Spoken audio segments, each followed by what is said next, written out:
C'est un film sur lequel j'ai travaillé avec James Cameron, et ça c'est un scoop. Les Tex Avery m'ont tout appris sur le cinéma. Je suis trop pas américain pour les Français, je suis trop français pour les Américains. Alors là, le film qui a changé ma vie, c'est incroyable. Je crois que c'est grâce à ce film-là que je suis devenu réalisateur.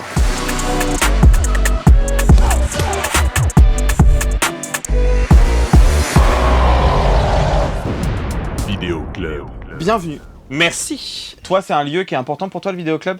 Ah bah oui, c'est vraiment, je suis la génération Vidéo Club. J'ai découvert le cinéma sur grand écran, mais vraiment la cinéphilie, je l'ai découverte en Vidéo Club. J'ai commencé avec, avant le VHS, il y avait un Vidéo Club Betamax rue Vavin, et ensuite qui s'est transformé en VHS, et j'ai tout découvert. J'ai jamais vraiment analysé, mais même encore maintenant, quand je vais voir un film, vraiment, c'est pas parce que je suis réalisateur que j'analyse tous les plans. Je me prends un film en pleine gueule et dans le cœur, mais quand je regarde en vidéo, j'analyse, je comprends, et je pense que mon style, c'est grâce à tout ça, et voilà. Ah bah justement, voilà, une découverte vidéo. Alors ça, c'est quelque chose que j'avais vu au cinéma, mais que j'ai revu, qui est très compliqué à trouver. Ouais. En fait, je faisais ça aussi parce que je voulais voir si c'était vraiment un très bon vidéo club.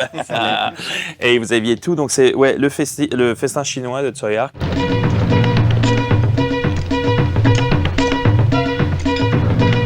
Pour moi, c'est un film d'éclate, c'est un film d'un réalisateur qui s'amuse.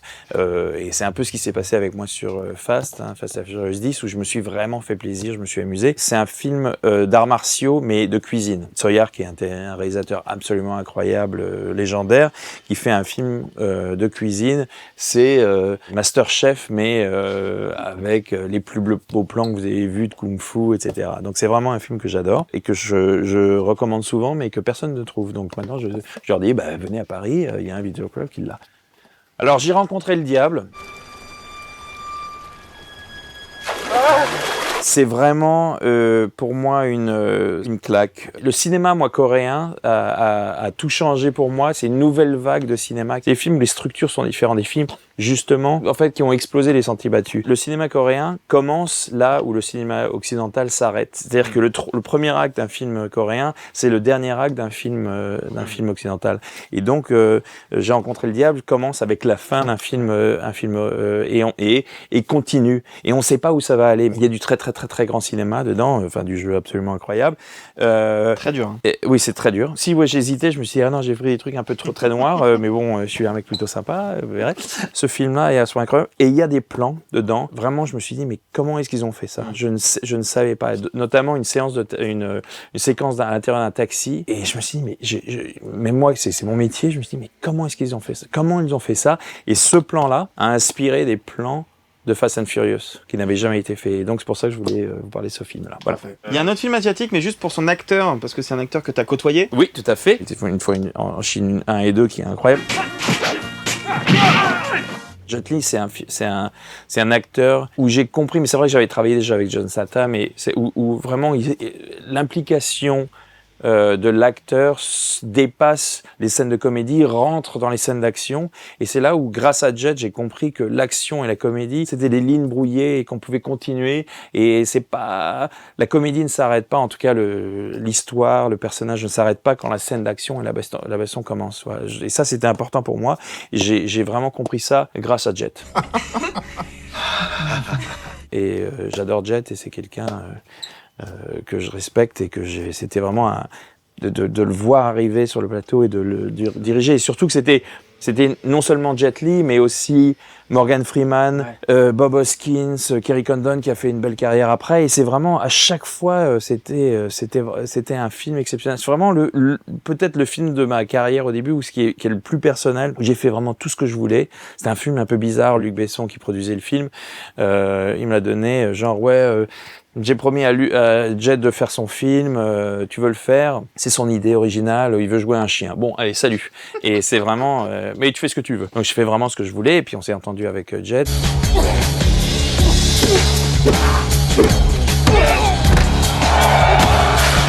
D'ailleurs, j'ai une anecdote assez drôle sur ce film, je vais vous la raconter.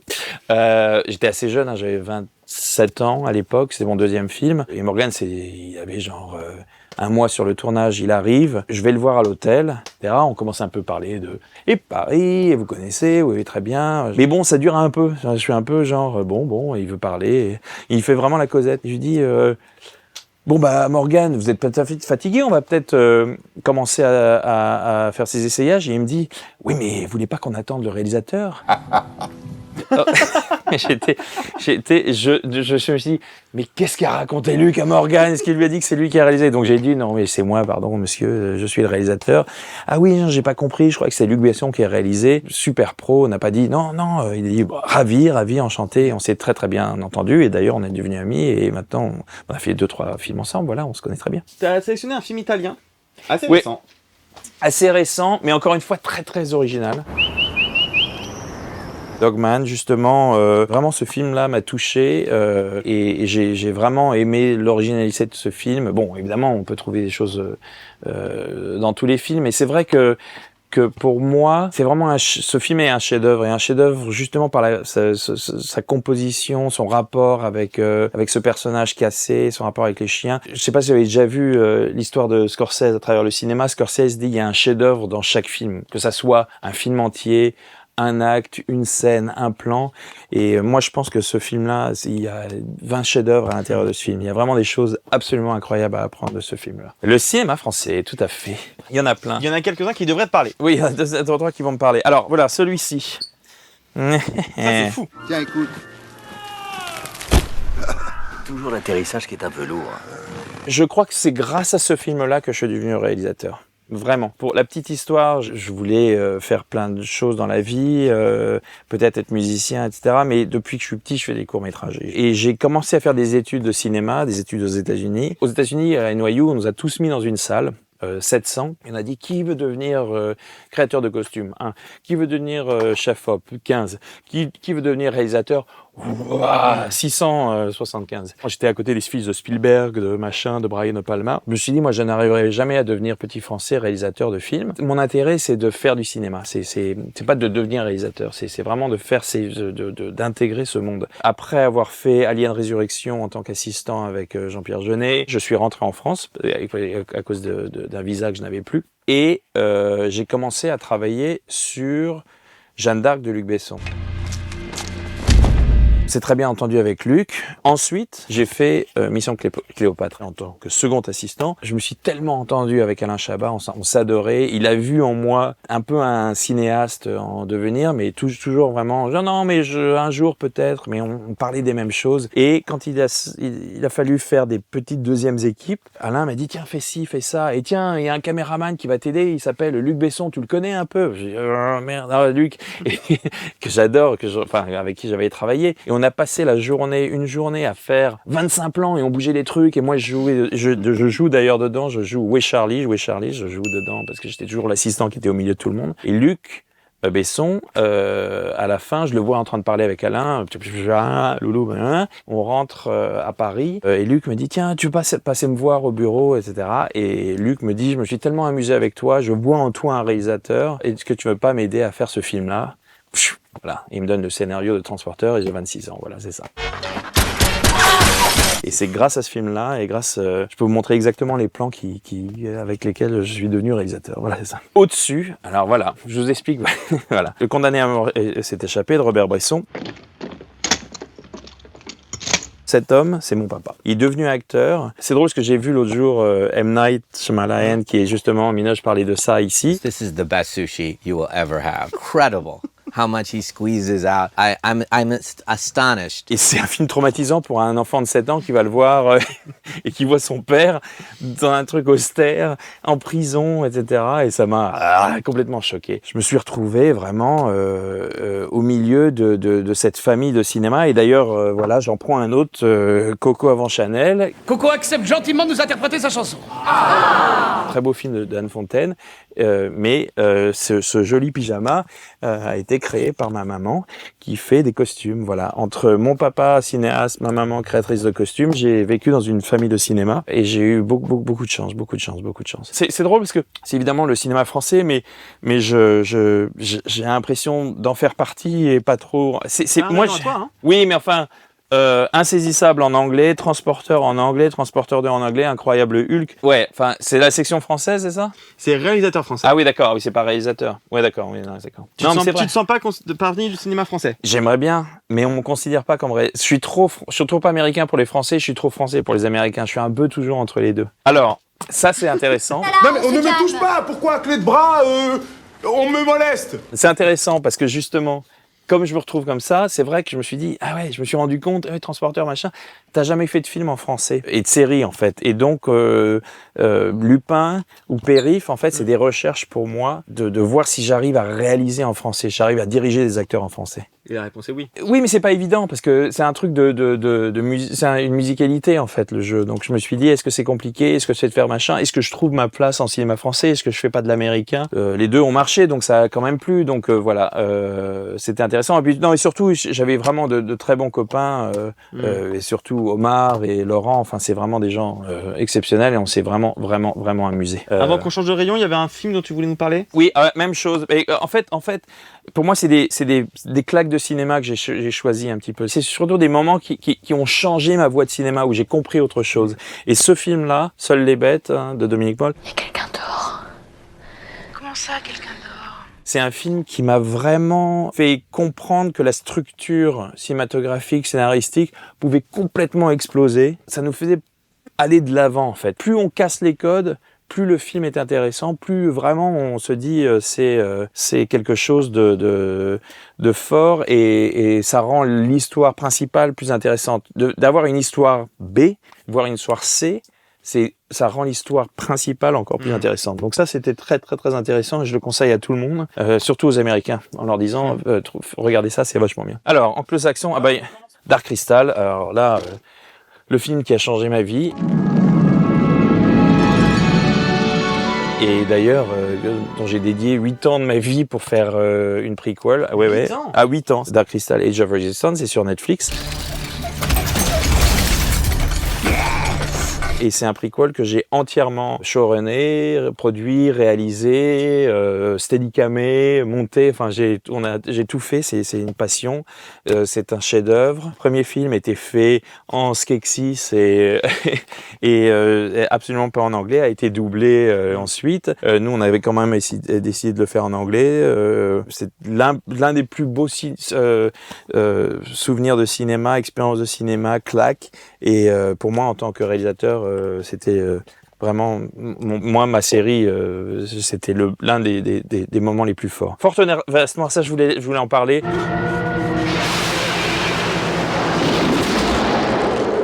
C'est un film de Michael Mann. Michael Mann a fait quelque chose de vraiment différent, qui pour moi est un chef-d'œuvre, que j'adore. J'adore tellement que j'ai emmené mon équipe sur le Choc des Titans pour tourner à l'intérieur de la carrière de la Forteresse Noire, cette carrière de tuiles incroyable, mais incroyable. Et je sentais, c'est le film qui m'a glacé le sang.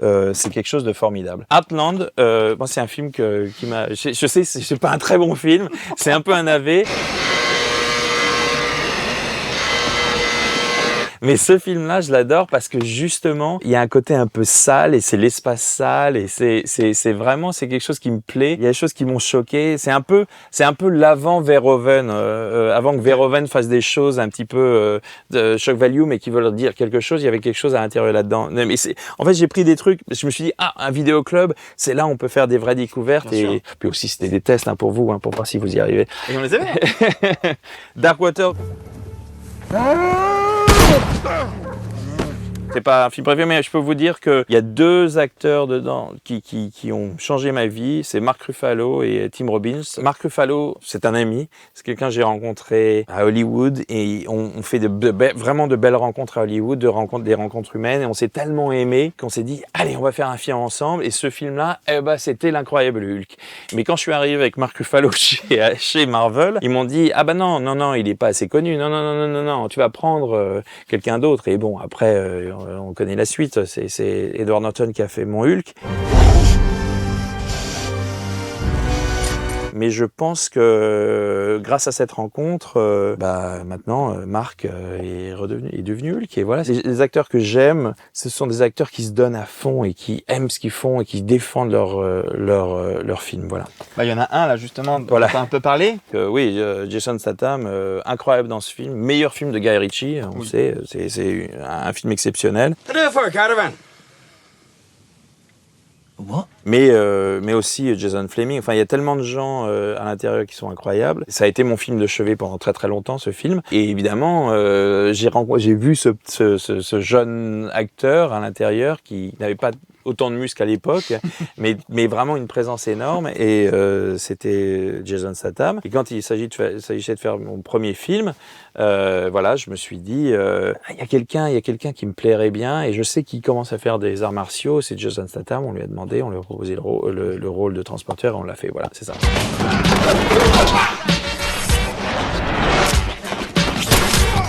Alors voilà, ça. L'aventure intérieure de Joe Dante. Air tanks fully charged. C'est ce genre de film-là qui m'a décidé d'aller aux États-Unis. En fait, je me suis rendu compte quand je grandissais, je voyais les films, je revoyais les films dans les vidéoclubs, que le cinéma qui me parlait, c'était ce cinéma-là, un cinéma de divertissement, un cinéma avec des effets, un cinéma justement, vous avez vu, il y a 2-3 moments, un cinéma où on se dit, mais comment est-ce qu'ils ont fait ça ? Et ça m'a toujours plu, avec le truc de... Et Joe Dante et Zemeckis et des gens comme ça, Spielberg, hein, à des niveaux différents, ou en tout cas avec des goûts différents, s'amusent toujours. Et on voit vraiment qu'ils s'amusent en tant que réalisateurs, font du grand cinéma, mais il faut un cinéma de divertissement pour le public.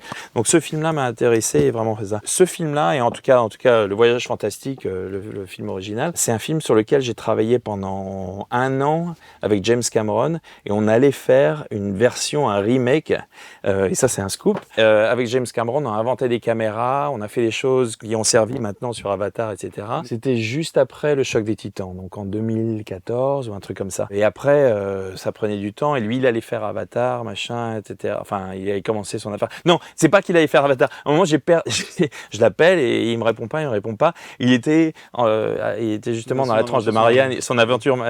Et bon, et Fox a pas suivi sur les autres, sur l'aventure, sur le Voyage Fantastique. Mais donc, c'est le film qui m'est sorti des mains et que je regrette, et vraiment qui était formidable. Bah, j'ai cru comprendre qu'il y en avait eu plusieurs des films que tu as failli faire et qui se sont pas faits. C'est pas trop frustrant ? C'est frustrant pendant 1 heure et tu passes à la suite. T'es obligé. En tant que réalisateur, t'es obligé de passer à la suite. Tu sais jamais ce que ta carrière sera faite. Vraiment, c'est ce que j'expliquais. Quand tu regardes mon CV, je peux te faire un autre CV des films que j'ai failli faire. J'aurais rêvé de faire un Fast and Furious il y a 10 ans, mais peut-être que moi, il y a 10 ans, j'étais pas prêt pour faire un Fast and Furious. Je n'étais pas prêt, même si j'avais déjà fait un Hulk, même si j'avais fait du Choc des Titans, même si j'avais fait ça, de faire un Fast and Furious. Donc je pense que, et je le sais, que c'est grâce à Lupin que j'ai eu Fast and Furious. Donc c'est des choses intéressantes. Ah mais ça je le sais, je suis absolument... Qu'ils ont vu la manière dont je gérais l'histoire, les retours en arrière, les flashbacks, les choses comme ça. Ils se sont dit, ah ouais, il est assez à l'aise avec ça. Les carrières de réalisateurs, c'est plutôt, faut voir tous les films qu'ils n'ont pas fait. Les Star Wars de Lynch, les machins, c'est ça qui est intéressant. On s'imagine, c'est ça, les dunes de Jodorowsky, les choses comme ça. On peut faire le dernier rayon animation ? Les Tex Avery m'ont tout appris sur le cinéma. 1, 2, 3. Ce sont les premiers films que j'ai vus, c'était justement, c'est les premières cassettes que j'avais, c'était un Betamax, et je les voyais, je les revoyais, et j'ai tout appris sur le ton, les tons multiples, et vraiment ça m'a plu. Et donc il y en a un dont je me souviens très bien, c'était La Voiture du Futur, évidemment, et c'est en rapport avec Fast and Furious. Mais je me souviens que justement il y a un côté un peu un clin d'œil au public toujours, et c'est à multiniveau, et c'est ça qui me plaît aussi, et j'essaie toujours de mettre ça dans mes films, c'est une lecture à double niveau, et de revoir et de pouvoir revoir et revoir ces choses-là. Et ça me fait rire, et c'est drôle que ça soit en animation parce que c'est une catastrophe. Quand les enfants choisissent ça, maman, je veux voir ça. Il y a une scène d'amour dans cette version qui est incroyable, qui est la plus belle scène d'amour. Je crois que je l'ai vue celle-là. Avec le popo dans la bouche. Ouais, c'est ça. C'est incroyable. C'est incroyable. C'est les créateurs de South Park. Chaque année, quand j'ai fini un film et mes agents me disent bon, qu'est-ce que tu veux faire après? Et je dis il y a toujours pas de suite à Team America parce que j'ai vraiment envie de le faire. Et je sais comme Dark Crystal, je sais que Matt et Trey, c'est la meilleure et aussi la pire expérience de leur vie de faire des marionnettes. Ah, les marionnettes, c'est impossible de faire de la marionnette. Tu commences chaque jour avec du plastique et il faut que tu crées un monde, etc. Et eux, c'était des galères en galères en galères. Mais ce film est un chef-d'œuvre et à ne pas placer entre les jeunes mains. Eh ben, merci beaucoup. Merci, super. En mini.